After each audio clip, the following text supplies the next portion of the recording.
Kuringana na kaunti kamicina wa Busia Dr. Ahmed Omar, Abithaa ugitiri maratindikiririo kurathukiria Rori rithathi na guturikia maguru ma ngari iyo thutha wa dereva kwaga kurugama. Iweza kuintercept lori hii ambayo iko mbele yetu ikibeba vitu ambavyo vinaaminika ni vitu vya magendo kutoka Uganda, na wakayamrisha hii lori kuja police station, the nearest police station ambayo ni hapa Busia mjini, lakini hawa walioshikwa na hii lori wakaelekeza hii lori kurudi Uganda kwa njia ya ambayo si sawa na kwa kutumia spidi kali. So polisi wakafuatana nao kabla hawajavuka mpaka, wakashikataa kusimama, wakapiga risasi miguu mbele ikakuwa deflated, ndio lori ikasimama. Omar akiuga thutha wa guthurima rori iyo nirio maronire mitungi 31 ya ethanol hamwe na indo ingi cingiritie bururi-ini mugaru na watho.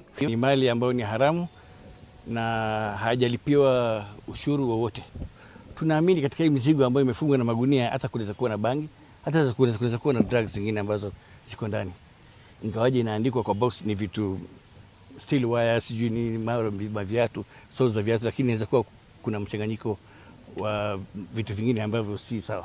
Indo ici ikirikana cirari na maritwa ma ene na iratwaritwo miena itiganite bururi-ini. Street value ya 20 liter jerrycan is about 17,000. So what is there could be more than 7 million. Could be more than 7 million. And if you include in what is here unassorted goods, you know, the assorted goods, you could be talking about over 10 million. Over 10 million. So the driver just left the lorry and disappeared. And each and every parcel has a name inscribed on it, and even a name of a town. Some are Dennis, Meru, mwingine Karatina, mwingine Nairobi. Dereva wa rori ino ni arikitie guikio ngono.